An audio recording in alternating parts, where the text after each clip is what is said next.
I am Betty Michelle, and I am beyond excited to have you join me for my podcast, The Purpose Talk, your weekly dose of inspiration, biblical truths, practical guidance, and heartfelt conversations, empowering you to live a life of purpose, creating the life you've always dreamed of. Each week, you'll join me to embark on a journey towards discovering your purpose, truly uncovering the unique gifts and talents that define you, and gaining clarity on the direction your life is meant to take. We will embark on a journey towards pursuing your dreams, following the passions that ignite your soul, and turning your aspirations into reality with unwavering determination. Taking bold steps to live out your true calling and transforming your intentions into impactful actions that lead you to a fulfilling and purpose-driven life. So join me every week on this journey to pursue purpose. It's one worth taking. Let's go. Hi there, and welcome back to the Purpose Talk podcast. I'm Betty Michelle, your guide on this incredible journey of self-discovery and purposeful living. I'm so excited to have you join me today as we dive into an important topic: overcoming doubt, embracing your potential. If you've ever struggled with self-doubt and felt held back from reaching your full potential, this episode is for you. Okay, so what can you expect on today's show? We will dive into 3 questions. Discovering: what are the common doubts that hinder purpose discovery? Pursuing: how can you reframe doubts as stepping stones toward your purpose? And acting: strategies for pushing through self-doubt to pursue your aspiration. When you think about your potential, what comes to mind? If you looked at several definitions of potential, which one do you think will resonate with you more? 1, latent qualities or abilities, the inherent capacity for growth, development, or future success. You may say to yourself, I know I have this in me, but it needs to be developed and manifested. Or 2, possibility, the state or quality of being possible. You may say to yourself, I have the ability to develop this into something in the future. Or 3, possible but not yet realized, capable of being real or happening in the future. And you may think, I don't know what my potential is, but I know that I was meant for more. Here is biblical truth that reminds us of how God sees our potential. Ephesians 2:10 says, for we are God's handiwork, created in Christ Jesus to do good works, which God prepared in advance for us to do. This verse reassures us that we are divinely crafted for a purpose, and God sees immense potential in each of us. Embracing our potential means seeing ourselves as God sees us, capable, valuable, and purposeful. Yet, when thinking about living out your true potential, do you often settle in self-doubt, fear of the unknown, comparing yourself or your life journey to others, imposter syndrome, perfectionism, negative self-talk, or holding on to past failures? These are all common doubts that keep you feeling stuck and unfulfilled, hindering your purpose discovery. Research shows that self-doubt can be the most significant barrier to personal growth and achieving goals. So think about the moments in your life where you feel you have the capacity for growth or the ability to make something possible. How do you approach that? Do you show up full of excitement and ready to rise to the occasion? Or do you show up hesitant and second-guessing yourself? According to a study published in the Journal of Behavioral Science, self-doubt is closely linked to decreased motivation and low self-esteem, preventing us from taking necessary actions towards our goals. This lack of action can lead to a vicious cycle where doubts feed into inactivity, further eroding our confidence and self-worth. Recognizing and overcoming self-doubt is crucial for discovering and embracing your God-given potential. If nothing else, I want you to understand and address the doubts that hinder your progress so that you can take actionable steps towards fulfilling your purpose and living a more intentional life. I want that for you because you absolutely deserve it. So much so that I have written an how-to guide to support you with this very thing. It's called The Pursuit of Dreams, a proven strategy guide to overcoming challenges, self-doubt, and fear. If you have not visited my website by now, I highly encourage you to hop on over to www.bettymichellemc.com and click on the podcast tab to download a copy of this guide. Remember to grab a fillable note card and check out all of the resources. I designed them with you in mind to support you in making small gains each week as they relate to topics like the one we are discussing today. But hear me, my friend. The resource is of no use to you if you never go and download it. Now, on to the big question. How can you overcome self-doubt to embrace your full potential to live a purposeful life? Let's get into it. One of the most significant approaches to reframing self-doubt as a stepping stone towards your purpose is to look at mindset shifts and the role they play in low self-esteem. There are 3 significant mindset shifts I want to talk about here. 1, fixed versus growth mindset. 2, scarcity versus abundance mindset. And 3, positive versus negative mindset. As we discuss these, I want you to take the time to think about your present state of mind and name the mindset shift you wish to address for yourself. 1, fixed versus growth mindset. Fixed mindset is the belief that ability and intelligence are static and unchangeable. It may sound like this. I'm either good at something or I'm not. Failure is seen as a direct reflection of one's ability. If you fail, it means you're not good enough. You often avoid challenges to prevent failure, and you may give up easily when things get tough. An example of this would be, I cannot do math because I'm just not a math person. However, growth mindset is the belief that your abilities and intelligence can be developed through dedication and hard work. It may sound like this. I can learn and improve with effort and practice. Failure is an opportunity to learn and grow. Mistakes are part of the learning process. You may embrace challenges as a way to improve, and you keep trying despite difficulty. An example of this would be, I can get better at math if I practice and study. So ask yourself, do I have a fixed or a growth mindset? Let's keep going. Scarcity versus abundance mindset. Scarcity mindset focuses on limitation, competition, and fear of not having enough. It may look like this. I focus on limitations and what is lacking. I believe that there's not enough success, resources, or opportunities for everyone. Competition is necessary. You may often feel threatened or jealous when others succeed.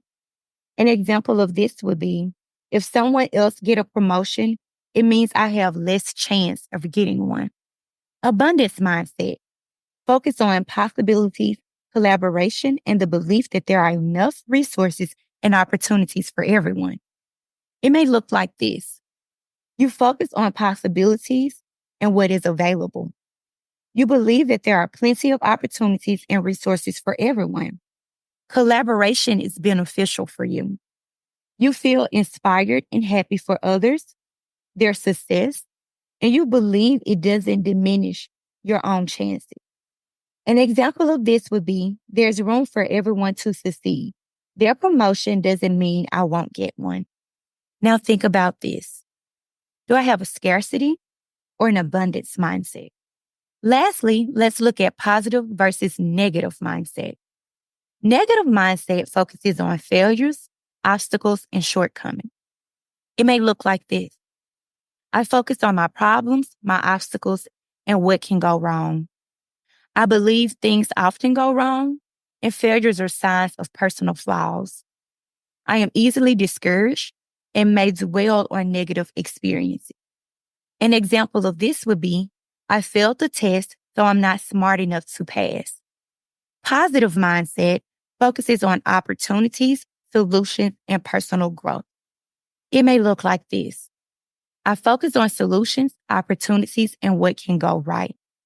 I believe challenges and setbacks are part of the journey and can lead to growth. I stay optimistic, look for lessons, and continue to move forward. An example of this would be, I failed the test, but now I know what to focus on to improve. Ask yourself, Do I have a positive or negative mindset? Which of these mindsets resonate with you the most? And you may be asking yourself, why do I need to understand this about myself? For me, the short and sweet answer is that you cannot start to overcome self-doubt without reframing your thinking. It begins with recognizing how you think about yourself and how you talk to yourself. You have to practice identifying and reframing negative self-talk. Instead of saying, I can't do this, you're reminding yourself, I am capable and prepared for this challenge. Positive affirmations in scripture can help reinforce this mindset. And that, my friend, starts with understanding your mindset. There is much to be argued about mindset. And one of the things that I have heard over time during my profession is that you cannot change someone's mindset. I 100% disagree with that. So much so that I have combated it over and over and over again in my coaching session. Research shows that mindfulness practices can increase self-awareness and promote positive mindset changes. My immediate mindfulness practices include self-awareness and reflection, growth-oriented language, embracing challenges and learning from failures, practicing gratitude, and visualizing success, which is one of my favorites. Not only do you have to practice mindfulness, but you also have to recognize where you are in life and how your everyday pursuits contribute to whether or not you are living purposeful. Question: what in your everyday life may contribute to your thoughts of self-doubt? Let's look at one of my clients who has experienced everyday factors hindering her from pursuing her dreams. My client, one, knows that I'm sharing her story today and wants it to inspire others. And two, has been suffering in silence for years about wanting to go from being a stay-at-home mom back into the workforce and has dreams of starting her own business. She struggled with this decision for many reasons. One, leaving her 3 children to return to work and her children returning back to school. Two, the fear of even starting something new, like pursuing entrepreneurship. Three, her finances. And 4, work-life balance. She had every reason to give up before getting started and often shared her disbelief that she can do it. She struggled with negative self-talk, lack of self-belief, and most of all, mom guilt. Like her, you too may be struggling with common doubts that hinder your purpose. Our most significant focus in sessions with tackling self-doubt head-on became recognizing patterns of negative thoughts, addressing those thoughts immediately, and implementing daily strategies to help shift her mindset. I am very proud of my client and happy to report that she built up the confidence to return to her career and started her side business in wellness. Her family is happy and healthy, and I love that for her. But that doesn't mean that it was easy or that life is perfect. There is no such thing. In fact, I'm sure she will tell you that it was one of the most difficult times in her life. Yet she took the first step, leading to another, and then another. You see, overcoming self-doubt starts with taking the first step towards moving past what is causing you to be stuck in the first place. That's progress.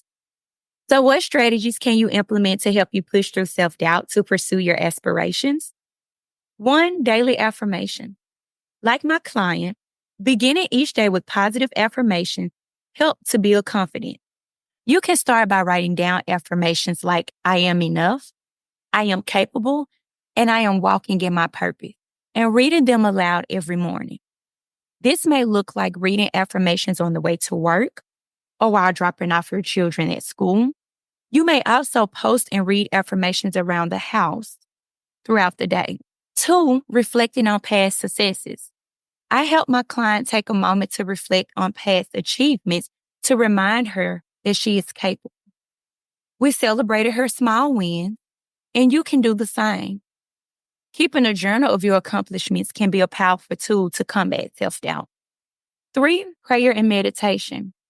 Spend time in prayer and meditation, asking God to reveal your strengths and guide you in embracing your potential. Trust in His plan for your life and seek His wisdom to overcome doubt. For me, the thought of leaving the security of my 9-to-5 to pursue life coaching was daunting. Questions like, what if I fail? And am I really capable of making a difference? Constantly plagued my mind. One particular evening, as I was journaling my thoughts and prayers, I was in my journal and I was in my Bible. So when I read 2 Timothy 1:7, it spoke to me. For the spirit God gave us does not make us timid, but gives us power, love, and self-discipline. This verse struck a chord within me. It was as if God was directly telling me that I was not meant to live in fear, but to embrace the power, love, and discipline He had given me. With the newfound inspiration, I decided to take a first step. I began by enrolling in an online certification class for life coaching. It was a very manageable step at that. It didn't require me to quit my job immediately, but it was a step in the right direction. During this time, I learned the importance of self-efficacy. Research highlights that small, achievable goals can significantly boost our confidence and belief in our ability. And that, my friend, cannot be further from the truth. I started to set weekly goals for myself, such as completing the course modules. And each small victory reinforced my confidence. However, self-doubt still lingered. I often felt overwhelmed by the fear of judgment and criticism. To combat this, I began practicing positive affirmations and reframing my thoughts. Instead of asking, what if I fail? I started asking, what if I succeed? What if this really works? What about what I am doing is going to change the trajectory of my life, but also the trajectory of other people's lives? My transformation wasn't an overnight miracle, but a journey of consistency with small steps. Each step brought me closer to my purpose, no matter how small. The fear was still there. Oh my goodness, the fear was still there, but my faith and confidence were stronger. What is the saying? Like, you hear it all the time. Feel the fear and do it anyway. Do it with fear. All of that became my motto and still is. Every day I feel the fear and I do it anyway. I still have moments when fear tries to paralyze me, but instead of giving into it, I pray. I affirm myself. I plan appropriate for each day. I take actions to achieve my daily goals. And most importantly, I celebrate my small wins. I'm sharing my personal story today because I want you to understand that nothing that I tell you has not already been tried and proven to be true for me. So I encourage you today to take at least one step, whether that is daily affirmations, reflecting on past successes, or prayer and meditation. Remember, don't let fear and self-doubt hold you back. Start with small, manageable steps towards your dream. Embrace the power, love, and self-discipline that God has given you. Your transformation begins with one small step. Before you know it, you'll be walking confidently in your purpose. And that is what I want for you. Thank you for joining me on today's episode of the Purpose Talk podcast. I'm excited to continue this journey with you and support you in embracing your potential. Remember to subscribe and tune in every Thursday wherever you listen to your favorite podcast. Let's overcome self-doubt together and make a meaningful impact in this world. Remember, God doesn't call the equipped. He equips the called. And you have everything within you to pursue your purpose and live a fulfilling, purpose-driven life. If you're struggling with self-doubt, take heart from Philippians 4:13. I can do all things through Him who gives me strength. I'm Betty Michelle, and this is the Purpose Talk podcast. Until next time, stay blessed and purposeful.